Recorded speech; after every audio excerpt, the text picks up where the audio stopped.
Hello viewers, welcome to my TS math. প্রিয় শিক্ষার্থীরা, আরো একটি নতুন ভিডিও নিয়ে হাজির হলাম তোমাদের মাঝে। আজকের ভিডিওতে আমরা দেখব ষষ্ঠ শ্রেণীর গণিত বিষয়ে গুরুত্বপূর্ণ সব সংক্ষিপ্ত প্রশ্ন, যে প্রশ্নগুলো তোমাদের বার্ষিক পরীক্ষায় 100% কমনের নিশ্চয়তা দেয়। তাহলে আর দেরি করা নয়। তো চলো শুরু করি আজকের ভিডিও। তুমি যদি এখন আমার চ্যানেলটি সাবস্ক্রাইব করে না থাকো, চ্যানেলটি সাবস্ক্রাইব করে দাও আর পাশে থাকা ঘন্টাটি বাজিয়ে দাও, যেন কোনো ম্যাথ ম্যাজিক মিস না করো। প্রিয় শিক্ষার্থীরা, তোমরা দেখতে পাচ্ছ 1 নম্বর প্রশ্নে লেখা আছে সমীকরণের দুইটি বৈশিষ্ট্য লিখো। 2 নম্বর প্রশ্নে লেখা আছে তিনটি ক্রমিক স্বাভাবিক সংখ্যার যোগফল 51, সংখ্যা তিনটি নির্ণয় করো। 3 নম্বর লেখা আছে তল কাকে বলে, উদাহরণ দাও। 4 নম্বর চিত্র সহ রেখাংশের সংজ্ঞা দাও। 5 নম্বর চিত্র সহ রেখার সংজ্ঞা দাও। 6 নম্বর চিত্র সহ সমবাহু ত্রিভুজের সংজ্ঞা দাও। আজকের ভিডিওটি তোমাদের জন্য খুবই গুরুত্বপূর্ণ হতে চলেছে, তাই তোমরা সম্পূর্ণ ভিডিওটি মনোযোগ সহকারে দেখবে, একটু স্কিপ করবে না। প্রিয় শিক্ষার্থীরা, আমরা প্রথমেই 1 নং প্রশ্নের সমাধান চলে যাই। নম্বর 1,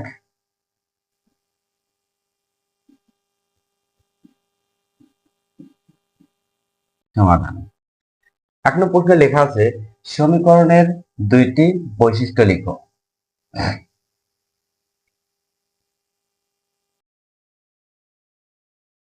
সমীকরণের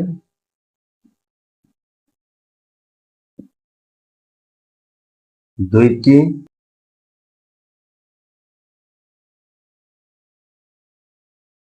বৈশিষ্ট্য হলো 1 নম্বর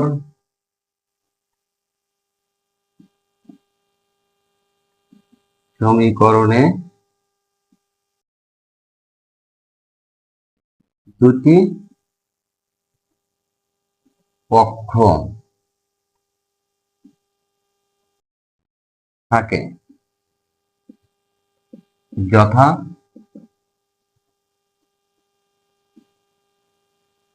বাম পক্ষ ও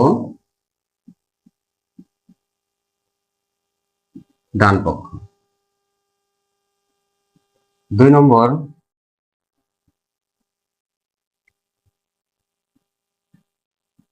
সমীকরণে অবশ্যই সমান চিহ্ন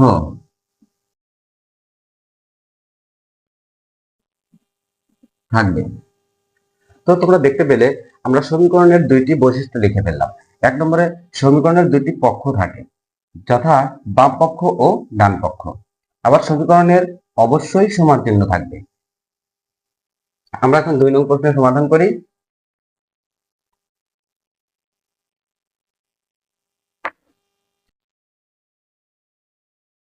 নম্বর 2,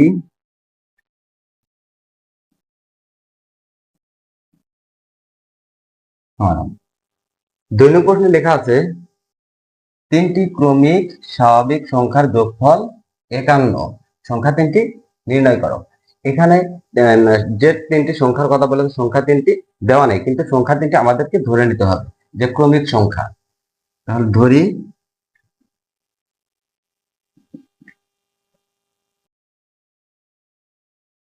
ক্রমিক সংখ্যা তিনটি যথাক্রমে, একটা আমরা যদি x ধরি, দ্বিতীয়টা x+1, তৃতীয়টা x+2। তাহলে আমরা সংখ্যা তিনটা পেলাম। সংখ্যা তিনটা হলো একটা x, আর একটা x+1, আর একটা x+2। তাহলে এই তিনটা সংখ্যা, এই প্রশ্নে বলা আছে এই তিনটা সংখ্যার যোগফল হলো 51। তাহলে আমরা প্রশ্ন মতে লিখি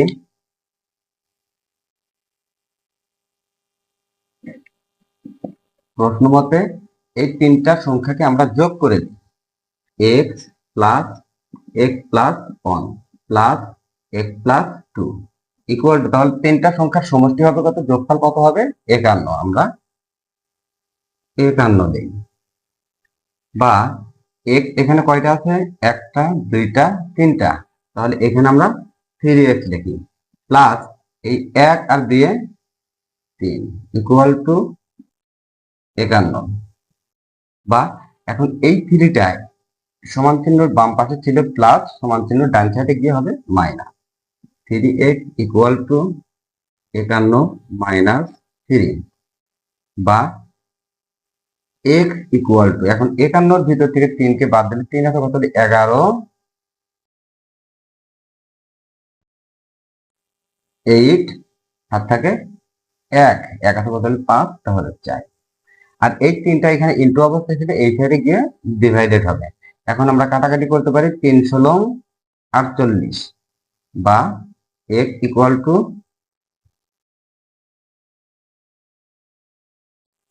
16। এখন আমাদেরকে বের করতে হবে সংখ্যা 3টি। তাহলে আমরা দেখি, এটা হলো আমাদের প্রথম সংখ্যা বের হলো। তাহলে আমরা লিখি প্রথম সংখ্যা, প্রথম সংখ্যা আমরা কত ধরেছিলাম, x। তাহলে x ইকুয়াল টু আমাদের কত বের হলো, 16। x ইকুয়াল টু 16, আমরা 16 দিলাম। এখন দ্বিতীয় সংখ্যা,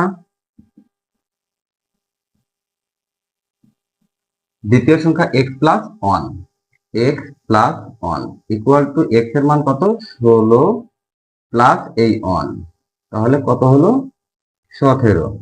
এখন তৃতীয় সংখ্যা,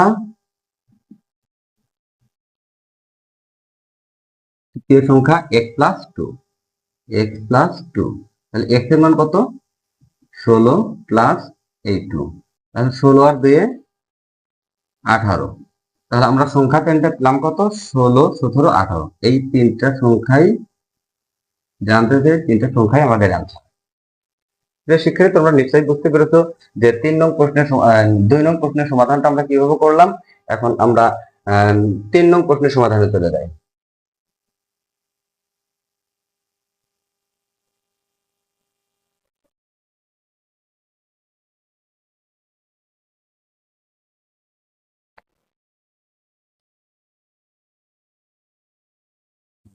তিন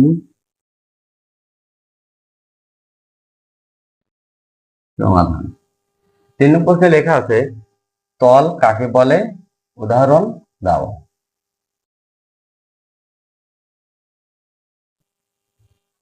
তল,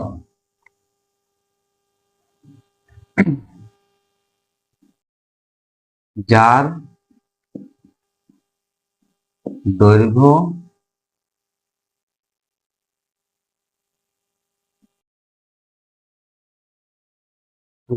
দৈর্ঘ্য ও প্রস্থ আছে।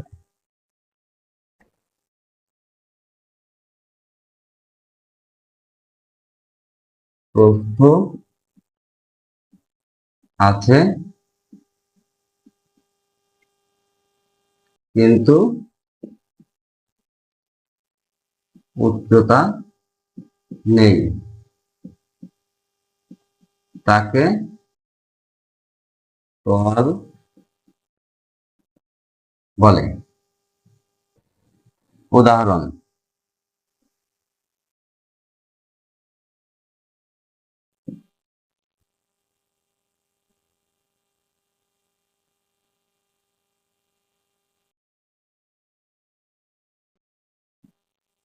একটি ইটের প্রতিটি পৃষ্ঠই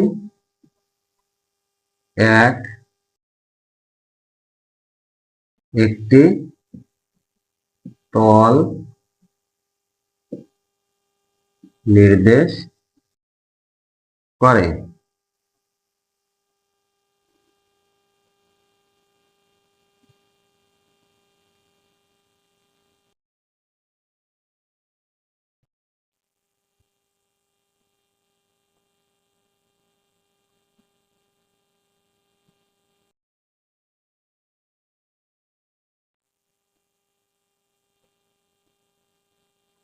আমরা একটা ইট অঙ্কন করলাম। আমরা ইটের, দেখো এইটা একটা তল, এই পৃষ্ঠেও একটা তল, এই পৃষ্ঠেও একটা তল, এই পৃষ্ঠেও একটা তল, আর উপরে একটা তল আছে, নিচে একটা তল আছে। তাহলে একটি ইটের মোট 6টি তল আছে। তাহলে একটি ইটের প্রতিটি পৃষ্ঠই একটি তল নির্দেশ করে। আমরা 4 নং প্রশ্নের সমাধানে চলে যাই।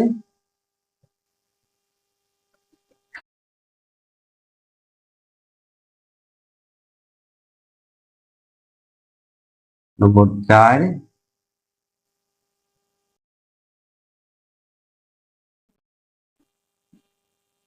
সমাধান। 4 নং প্রশ্নে বলা আছে চিত্র সহ রেখাংশের সংজ্ঞা দাও। তাহলে আমরা রেখাংশ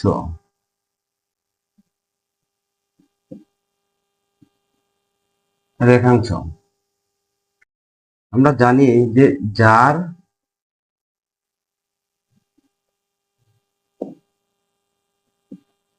নির্দিষ্ট দৈর্ঘ্য আছে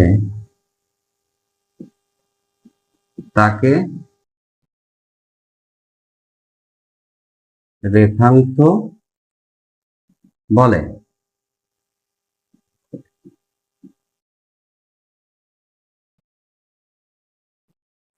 রেখাংশের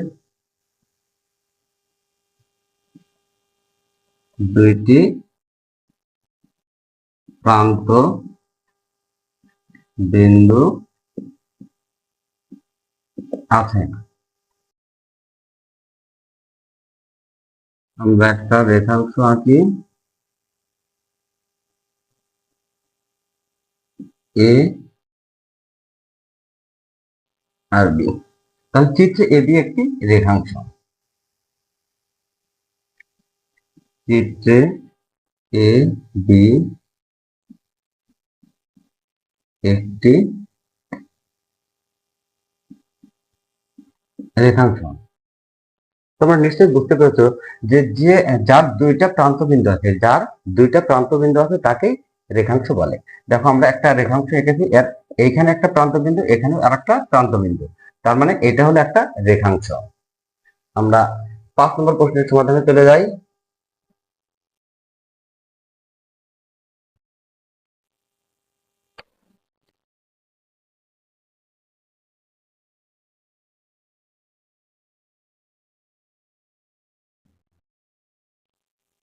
5 নম্বর প্রশ্নে বলা আছে চিত্র সহ রেখার সংজ্ঞা দাও।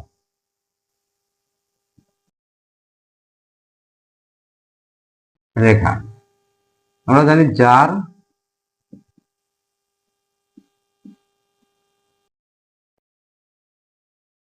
নির্দিষ্ট দৈর্ঘ্য নেই তাকে রেখা বলে। আর রেখার কোনো প্রান্ত বিন্দু নেই। রেখার কোনো প্রান্ত বিন্দু নেই। আমরা একটা রেখা আঁকি এখন। আমরা একটা রেখা আঁকলাম, রেখাটা এদিকেও চলমান, এদিকেও চলমান, এ আর বি। তার মানে রেখার কোনো প্রান্ত বিন্দু, রেখাটা এদিকেও যেতে পারে, এদিকেও যেতে পারে, এর কোনো শেষ নেই। আর চিত্রে এ বি একটি রেখা। প্রিয় শিক্ষার্থী, তোমরা রেখাও বুঝতে পেলে, আবার রেখাংশও বুঝতে পারলে। এখন আমরা 6 নং প্রশ্নের সমাধানে চলে যাই।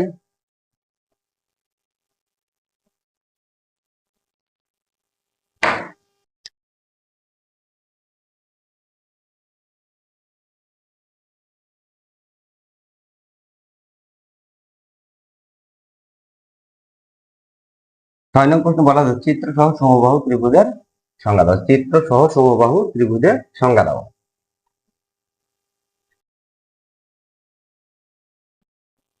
সমবাহু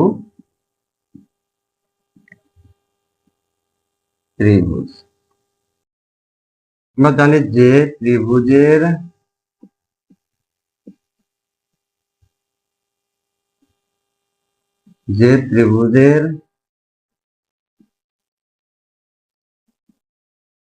পরস্পর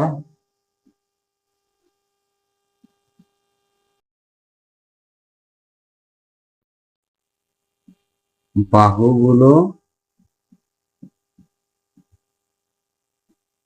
সমান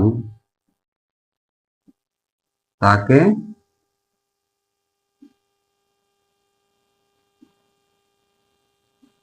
সমবাহু ত্রিভুজ বলে। এখন আমাদেরকে সমবাহু ত্রিভুজটা অঙ্কন করতে হবে। যেহেতু আমরা বোর্ডে সমবাহু ত্রিভুজটা অঙ্কন করতে পারতেছি না, তাই আমরা একটু হাতেই অনুমান করে আঁকিয়ে দিই।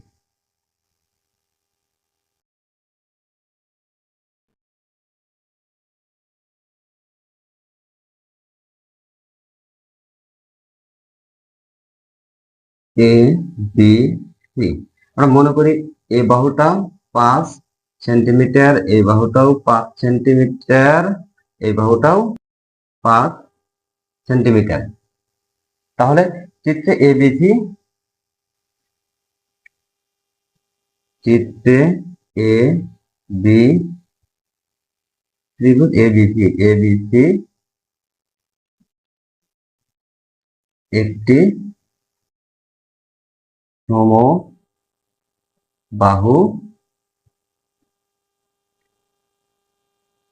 ত্রিভুজ। প্রিয় শিক্ষার্থী, তোমরা প্রথম স্টেপের 6টি অঙ্কের সমাধান দেখলে নিশ্চয়ই ভালোভাবে বুঝতে পেরেছো। আমরা এখন সেকেন্ড স্টেপে চলে যাব পরবর্তী সংক্ষিপ্ত প্রশ্নগুলোতে। প্রিয় শিক্ষার্থীরা, আমরা দ্বিতীয় স্টেপে আমরা আরো 3টি প্রশ্নের সমাধান করব। 3টি প্রশ্নের ভিতর প্রথমে 7 নম্বরে লেখা আছে পেন্সিল কম্পাসের সাহায্যে পেন্সিল কম্পাসের দুটি ব্যবহার লিখো। 8 নম্বরে আছে তথ্য ও উপাত্ত কি, উদাহরণ সহ লিখো।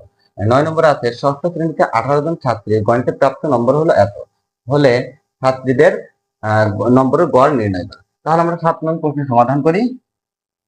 নম্বর 7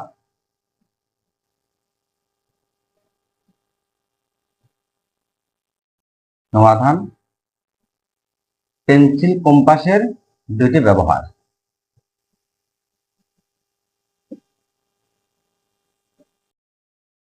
পেন্সিল কম্পাসের দুটি ব্যবহার নিম্নে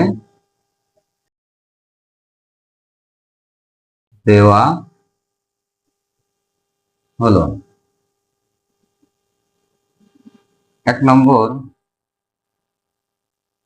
সমান দৈর্ঘ্য চিহ্নিত করতে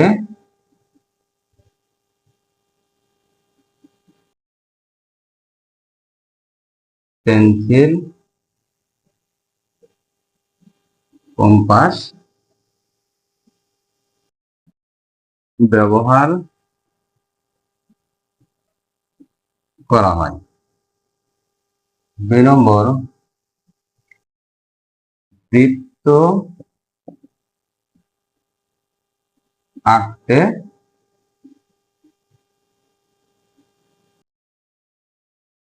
পেন্সিল কম্পাস ব্যবহার করা হয়। সেক্ষেত্রে আমরা নিশ্চয়ই জানো যে পেন্সিল কম্পাস দিয়ে আরো কি কি করা যায়। আমরা এখানে সিম্পল দুইটা লিখলাম যে সমান দৈর্ঘ্য চিহ্নিত করতে আমরা পেন্সিল কম্পাস ব্যবহার করি, আবার বৃত্ত আঁকতেও আমরা পেন্সিল কম্পাসটাই ব্যবহার করি। আমরা এখন 8 নং প্রশ্নের সমাধানে চলে যাবো। প্রিয় শিক্ষার্থীরা, তোমরা দেখতে পাচ্ছ যে 8 নং প্রশ্নের সমাধানটা আমরা এখানে লিখে ফেলেছি। যে তথ্য, কোন অনুসন্ধান ক্ষেত্র হতে সংগৃহীত পর্যবেক্ষণ মান, উপাদান বা বস্তুই হলো তথ্য। যেমন একজন শিক্ষার্থীর পরীক্ষায় প্রাপ্ত নম্বর সমূহ একটি তথ্য। তাহলে তোমরা বুঝতে পারলে যে তথ্য কোন জিনিস, যে কোন অনুসন্ধান ক্ষেত্র হতে সংগৃহীত পর্যবেক্ষণ মান, উপাদান বা বস্তুই হলো তথ্য। উপাত্ত, পরিসংখ্যানে বর্ণিত তথ্যসমূহ যে সংখ্যা দ্বারা প্রকাশ ও উপস্থাপন করা হয় তাই হলো পরিসংখ্যানের উপাত্ত। যেমন একজন শিক্ষার্থীর পরীক্ষায় প্রাপ্ত নম্বর সমূহ হলো পরিসংখ্যানের উপাত্ত। তাহলে তোমরা বুঝতে পারলে যে তথ্য কি আর উপাত্ত কি। আমরা এখন নেক্সট 9 নং প্রশ্নের সমাধান করব এবং আজকের ভিডিওর শেষ প্রশ্ন এটা।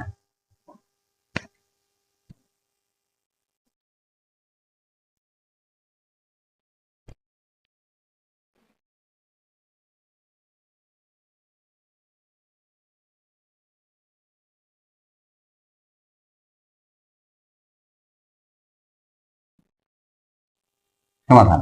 তাহলে 9 নং প্রশ্নে লেখা আছে ষষ্ঠ শ্রেণীতে 18 জন ছাত্রের গণিতে প্রাপ্ত নম্বর হলো এত, হলে ছাত্রীদের নম্বরের গড় নির্ণয় করো। তাহলে তোমরা নিশ্চয়ই জানো যে গড় বের করতে হলে সংখ্যাগুলো আগে সমষ্টি সংখ্যাগুলোর যোগফল বের করতে হবে। তাহলে আমরা লিখি যে প্রাপ্ত নম্বরের যোগফল,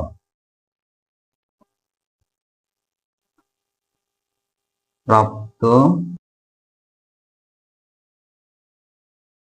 নম্বরের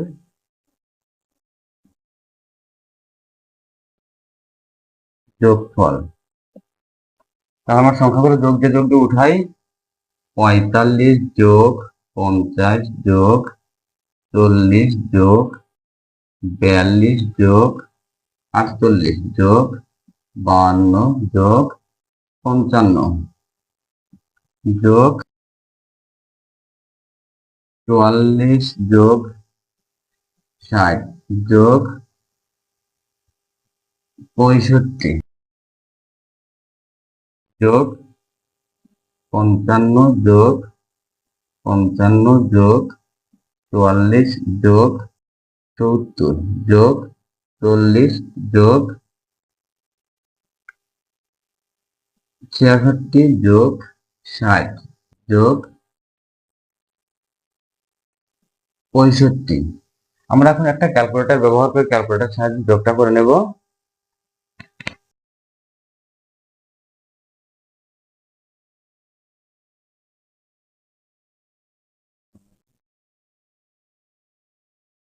আমরা একটা ক্যালকুলেটর সাহায্যে যোগটা করে নিলাম। আমাদের যোগফল হলো 956। এখন এই 956 কে গড় 956 গড় বের করতে হবে। তার মানে এই 18 জন শিক্ষার্থী গড়ে কত নম্বর পেয়েছে। তাহলে আমাদের মোট শিক্ষার্থী সংখ্যা, মোট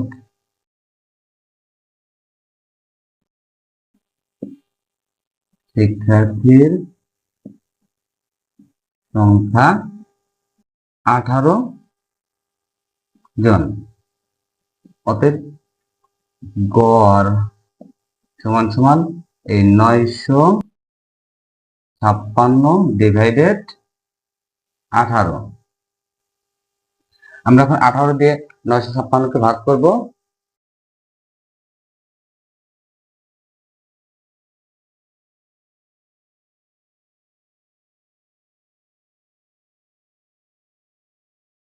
তেপ্পান্ন দশমিক 11, 53.11। তাহলে আমরা গড় নম্বর পেলাম কত, 18 জনের 53.11।